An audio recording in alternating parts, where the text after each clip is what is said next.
Today's story comes from a tradition older than any of us can trace. A quiet conversation between a grandfather and a small boy on the steps of a hut as the sun set behind the hills.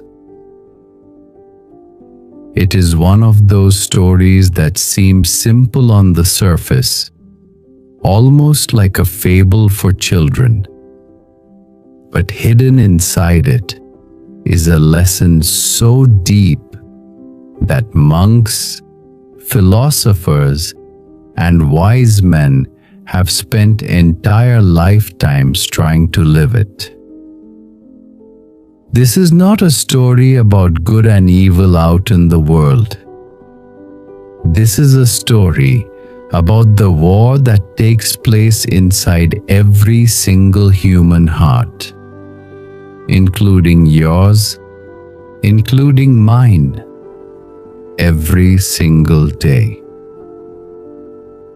It is about the secret that decides whether you live a life of peace or a life of regret. And it is about a question that one small boy asked his grandfather that evening. A question that, if you ask it of yourself honestly, can change the entire direction of your life. So stay with this story until the very end. Listen not just with your ears, but with your heart. Because somewhere in the words of this old man, you may find the answer to a struggle you have been carrying silently for years. By the end of this story, you may understand something about yourself that has been waiting your whole life to be understood. Because what this old grandfather knew is something almost no one is brave enough to teach. And yet, it is the one truth that decides what kind of person you become. In a village cradled by the foothills, where the smoke of evening fires curled into a sky turning the color of old copper, there lived an old man and his grandson. The boy was perhaps 8, perhaps 9, old enough to have started noticing the world, young enough to still believe his grandfather knew everything in it. And on this particular evening, the boy was troubled. That afternoon, another child in the village had taken something from him. A small thing, a carved wooden top, nothing more. But the boy had felt something rise in his chest that frightened him. A heat, a wanting to hurt. He had pushed the other child to the ground harder than he meant to. And then he had run home, ashamed and confused, because part of him had liked hurting the boy.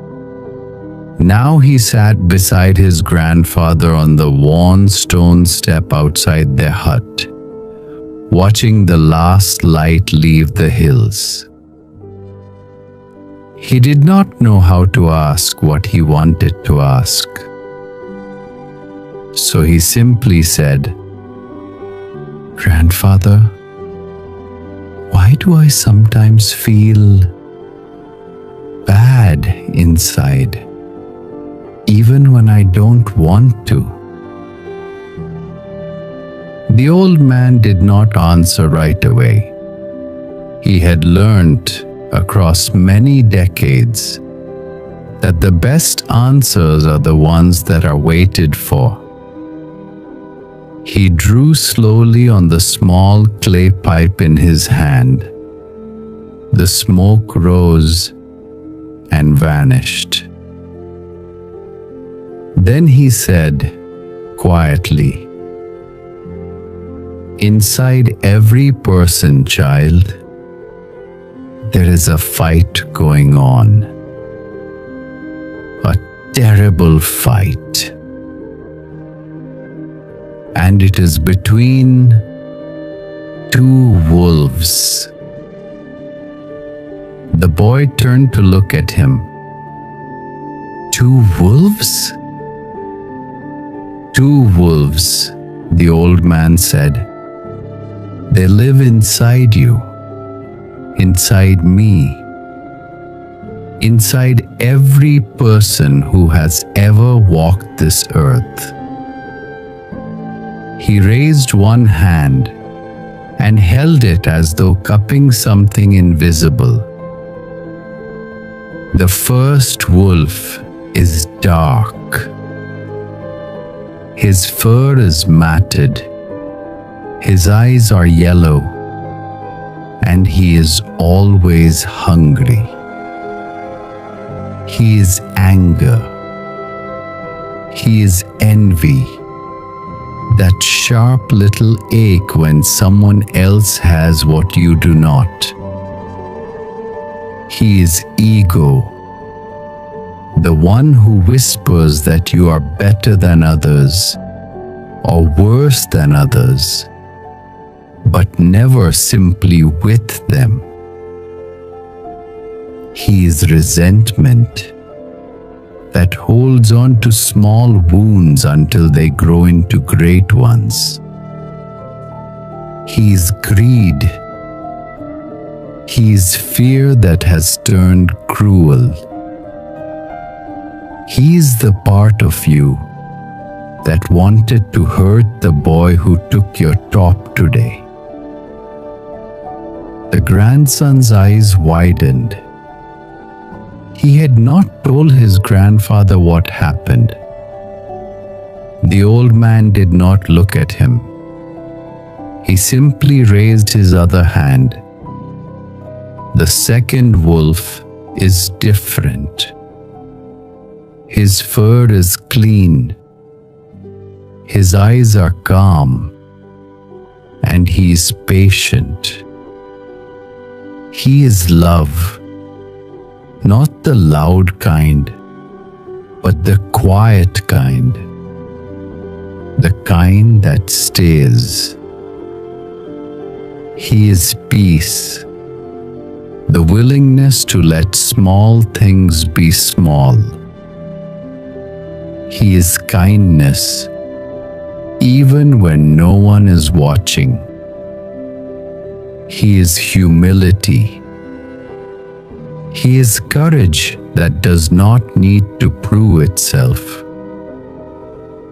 He is the part of you that ran home today, ashamed, because some part of you already knew.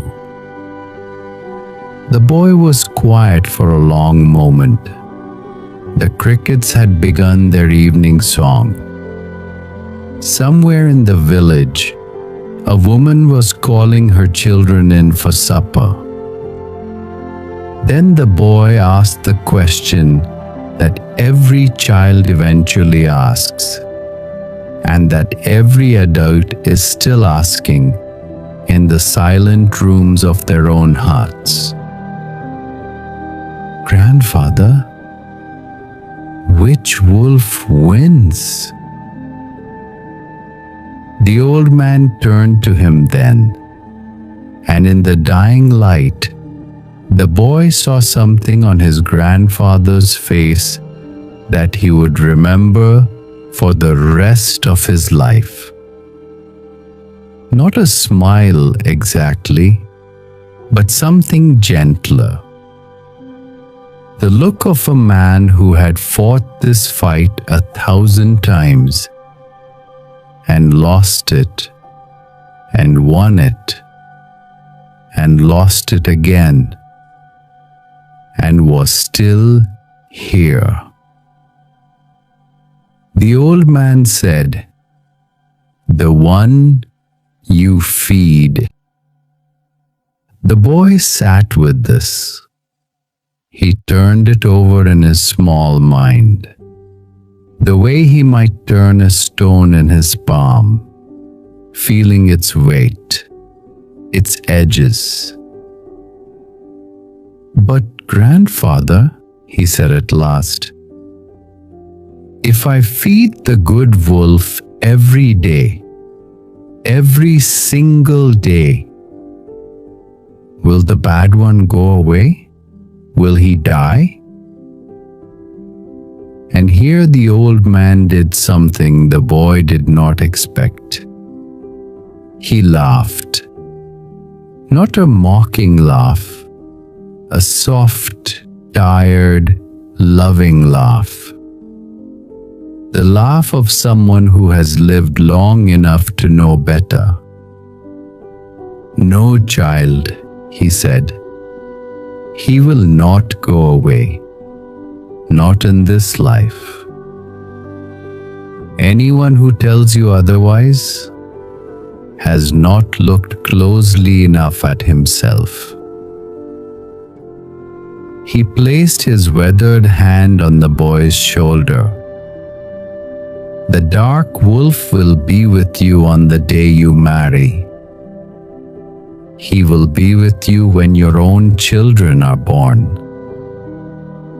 He will be with you when you are old, like me, and your hands shake, and you sit on a step like this one, watching the light leave the hills.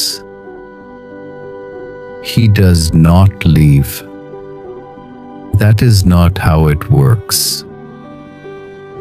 The boy's face fell. The old man saw it, and his hand tightened gently. "But listen to me, listen. This is the secret your grandfather is giving you tonight, and it is worth more than anything else I will ever leave you." The boy looked up. "The dark wolf is the one who kept your ancestors alive through famines and wars and winters you cannot imagine. His anger has protected the weak. His fear has saved your life more than once. You survived because of him. He is your courage, strength, and energy. He is not your enemy. The point is not to kill him. The point is not even to hate him. The point is to know him." "Then what is he?" "He is a part of your mind, thoughts, and you," said the grandfather simply. "And every day you decide which wolf eats." He looked out at the hills, now nearly black against a sky scattered with the first stars. His voice grew softer. "Every kind word you speak, that is meat for the good wolf. Every cruel thought you nurse, every grudge you polish like a coin in your pocket, that is meat for the other one. Every time you forgive, every time you breathe before answering in anger, every time you choose to see a person instead of an enemy, you are feeding. Every time you gossip or envy or sharpen a small wound into a long blade, you are feeding. Your thoughts, words, actions and habits are the meat for your wolves. So you have to choose every day, every hour. Sometimes, on the hard days, every breath. The boy was silent. The fire inside the hut crackled. Somewhere, a dog barked once, and then was still. "Grandfather," the boy said finally, "that sounds tiring." The old man laughed again, more freely this time, and pulled the boy close against his side. "It is, little one. It is the most tiring work a person can do. It is harder than plowing a field. It is harder than building a house. It is the work of a whole life." He kissed the top of the boy's head. "But it is the only work that truly matters. Because at the end, when you sit on a step like this one and you look back across all your days, you will not be the sum of what happened to you. You will be the sum of which wolf you fed. Remember this, my child. He who conquers others is strong, but he who conquers himself is mighty." They sat together as the stars came out, one by one, over the hills. The boy did not speak again. He did not need to.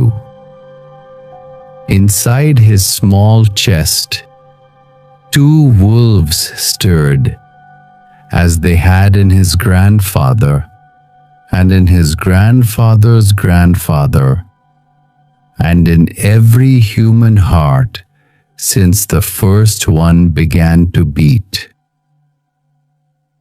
And somewhere in the quiet of that evening, without ceremony, without even knowing he was doing it, the boy chose. He chose the wolf he would feed tomorrow. Pause for a moment and let the grandfather's words settle into your own chest. Because this story is not really about a boy and a wooden top. It is about you. It is about every person who has ever lain awake at night, replaying a moment of anger or jealousy, and wondered, why is this in me? The old man's answer is one of the most honest truths ever spoken about being human. The darkness inside you is not going away. But here is the hopeful part. You are the one doing the feeding. When you replay an insult from 10 years ago, you are feeding the dark wolf. When you nurse a grudge because it feels good to be right, you are feeding the dark wolf. As the wise have said, holding on to anger is like drinking poison and expecting the other person to die. The person who hurt you sleeps peacefully tonight. You are the one lying awake. But the opposite is also true. Every time you breathe before answering in anger, you are feeding the good wolf. Every time you forgive someone, not because they deserve it, but because you deserve to be free of it, you are feeding the good wolf. As the ancient wisdom teaches, watch your thoughts, they become your words. Watch your words, they become your actions. Watch your actions, they become your habits. Watch your habits, they become your character. Watch your character, it becomes your destiny.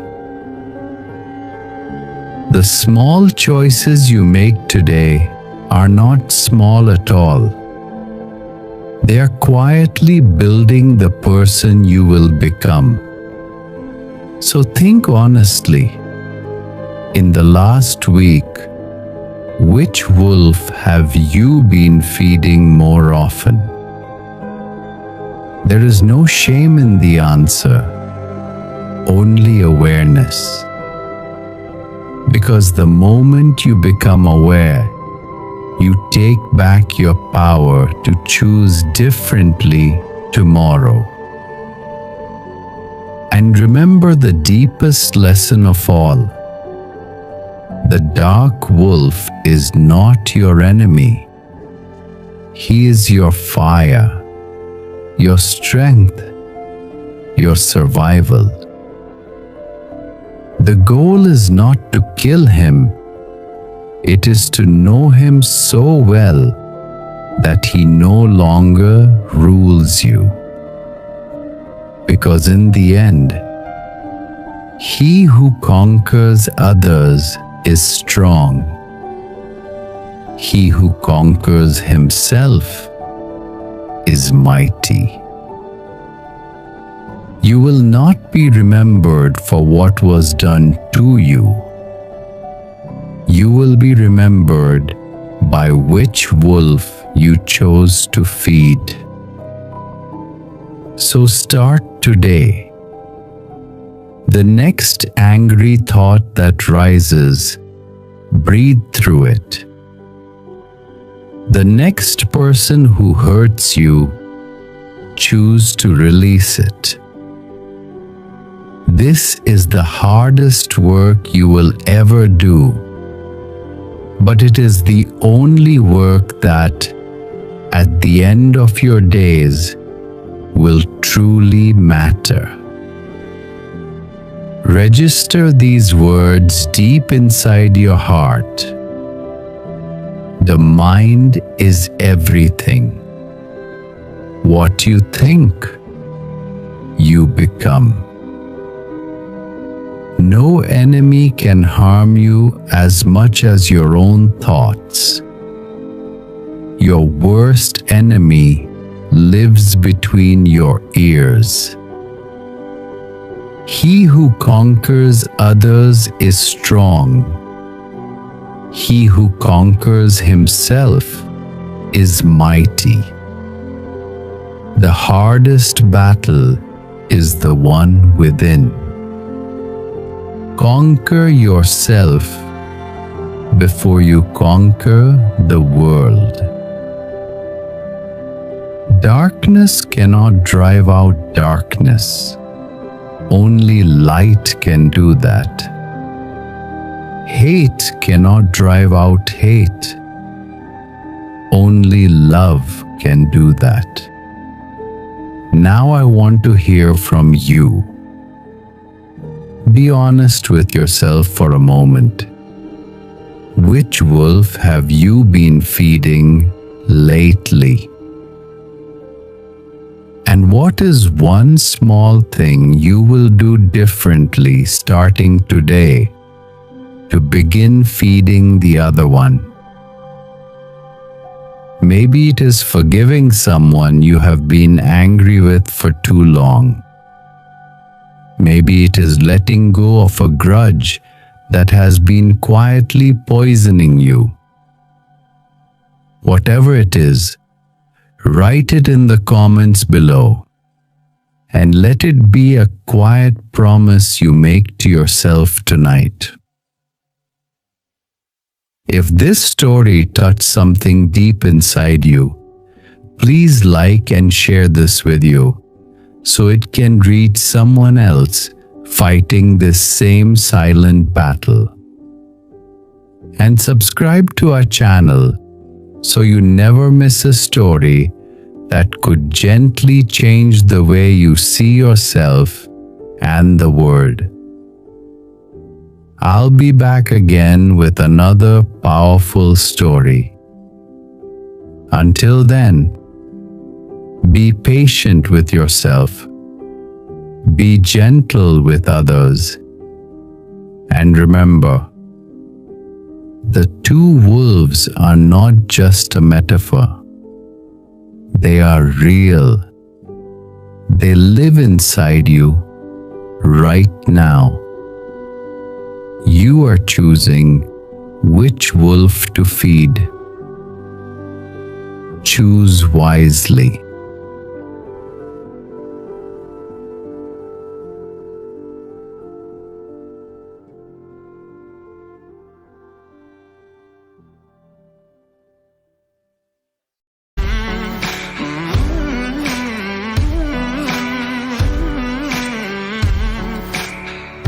Nobody.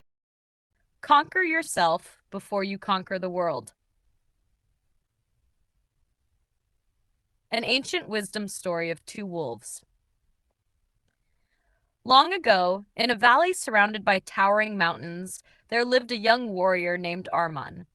He was strong, brave, and skilled with the sword. From childhood, he dreamed of becoming the greatest conqueror the world had ever seen. Every day, he trained harder than anyone else. He defeated rivals, won competitions, and earned the respect of his village. Yet, despite all his victories, he felt restless. The more he achieved, the more unhappy he became. When someone praised another warrior, Arman felt jealous. When someone criticized him, he became angry. When he failed, even in small things, he felt defeated. One evening, after losing his temper during a training match, Arman stormed into the forest.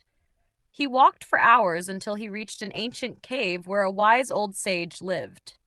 The sage was known throughout the kingdom for his wisdom. Arman entered and said, "Master, I have conquered many challenges, but I cannot find peace. Why am I still unhappy?" The old sage smiled and invited him to sit beside a fire. For a few moments, neither spoke. Then the sage said, "Inside every human being live two wolves." Arman looked confused. "Two wolves?" The sage nodded. "One wolf is filled with anger, jealousy, pride, fear, greed, and hatred. It constantly compares itself to others. It is never satisfied."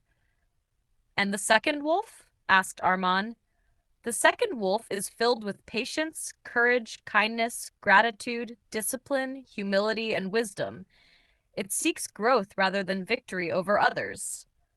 Arman thought carefully. "If these wolves are always fighting, which one wins?" The old sage smiled. "The one you feed." The answer seemed simple, but it echoed in Arman's mind. The next morning he returned to his village. At first, nothing changed. Whenever someone insulted him, the angry wolf demanded revenge. Whenever another warrior succeeded, the jealous wolf whispered, "You are falling behind."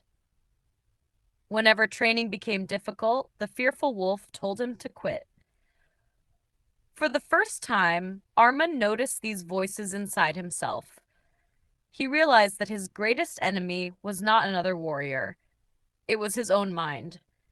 Determined to change, he began feeding the second wolf. When jealousy appeared, he practiced gratitude. When anger appeared, he chose patience. When fear appeared, he took action anyway. The process was difficult. Some days he succeeded, other days he failed. But unlike before, he kept trying. Months passed, then years. One day, a neighboring kingdom announced a grand tournament. The strongest warriors from many lands would compete. Young Arman would have rushed into battle obsessed with winning. But the new Arman entered with a different goal, to give his best. The tournament lasted several days. Many warriors were stronger, many were faster. Some tried to provoke him with insults. Others attempted to intimidate him. But Arman remained calm. His greatest victory was not defeating opponents, it was defeating his own anger and fear. In the final round, he faced a legendary champion. The battle was fierce. After a long struggle, Arman lost. The crowd fell silent. Years earlier, such a defeat would have shattered him. But this time, he smiled. He bowed respectfully to the champion and congratulated him. To everyone's surprise, the crowd erupted into applause. The champion approached Arman and said, "You may have lost this battle, but you possess something far more valuable than victory." "What is that?" Arman asked. The champion replied, "Mastery over yourself." That night, Arman remembered the sage's words, "The one you feed wins." He finally understood. Many people spend their lives trying to conquer others. They seek power, wealth, fame, and recognition. But they remain prisoners of anger, fear, pride, and jealousy. True strength is not controlling the world around you. True strength is controlling the world within you. Years later, Arman became one of the kingdom's most respected leaders. People admired his wisdom, patience, and courage.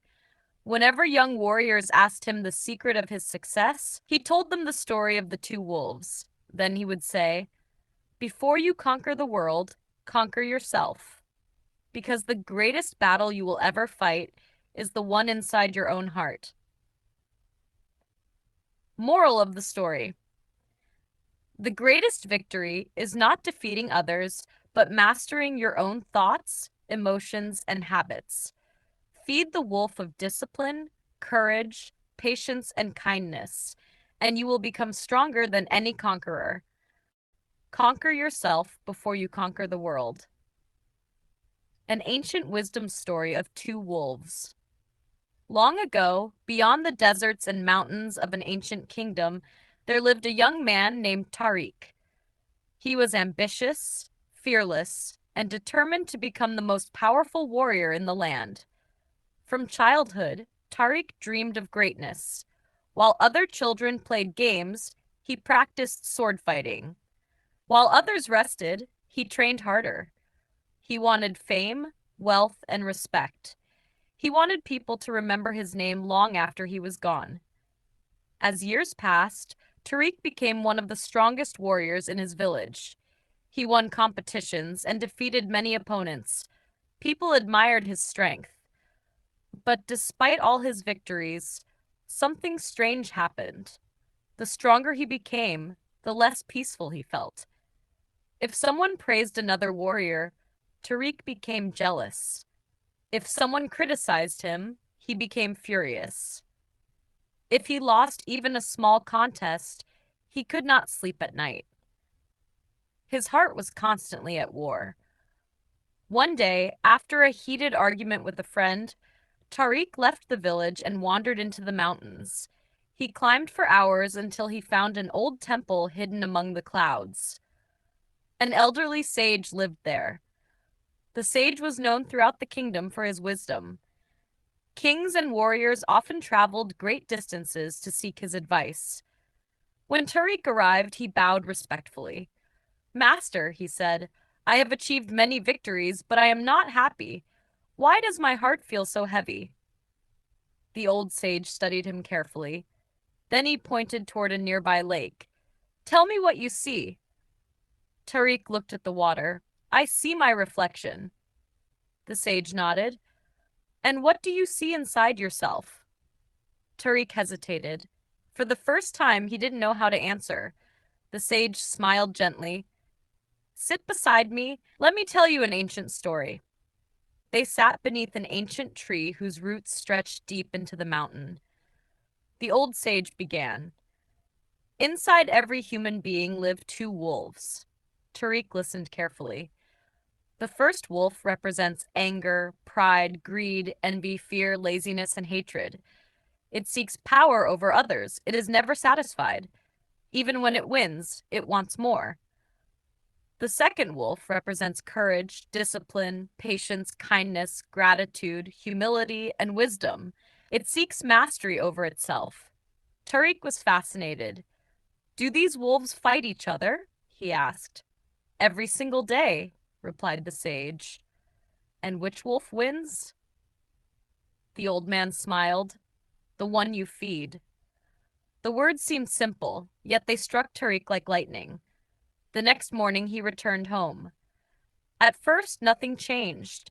The angry wolf still whispered whenever someone offended him. The jealous wolf still appeared whenever another warrior received praise. The fearful wolf still spoke whenever challenges seemed difficult. But now Tariq could recognize those voices. For the first time in his life, he understood that the battle was happening inside him. Weeks passed. Whenever anger appeared, he practiced patience. Whenever jealousy appeared, he focused on gratitude.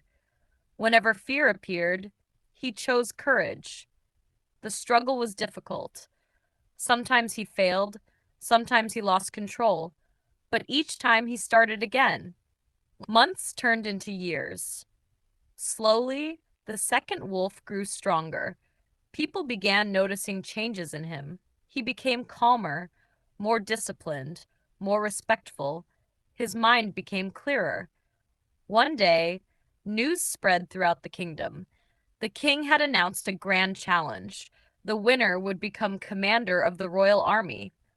Thousands of warriors arrived from distant lands. Many believed Tariq would win easily because of his strength. But Tariq understood something others did not. The real competition was not against other warriors, it was against himself. The challenge lasted several days. Warriors were tested physically and mentally. Some became angry under pressure. Others became arrogant after success. Many quit when obstacles appeared. But Tariq remained calm. When he lost a round, he learned from it. When he won, he stayed humble. When others insulted him, he refused to react. The first wolf inside him grew weaker. The second wolf grew stronger. Finally, the last test arrived. The king gathered all remaining competitors in a great hall. On a table sat a golden crown. The king stood and spoke. Many of you believe leadership comes from strength, but true leadership begins with self-mastery. Then he asked each warrior a question. What is the greatest enemy a person will ever face? Many answered differently. Other kingdoms. Poverty. Failure. Bad luck. When it was Tariq's turn, he remembered the old sage. He stepped forward. The greatest enemy lives within us. The hall fell silent. Tariq continued. Anger, pride, fear, greed, and jealousy destroy more lives than any external enemy. A person who conquers the world but cannot conquer himself remains a slave. The king smiled. At that moment, he knew who deserved the crown. Tariq was declared the winner. The crowd cheered loudly. But unlike before, victory did not fill him with pride. Instead, it filled him with gratitude. Years later, Tariq became one of the wisest leaders in the kingdom. Young warriors often visited him seeking the secret of success. He always told them the same story. The battle of life is not fought with swords.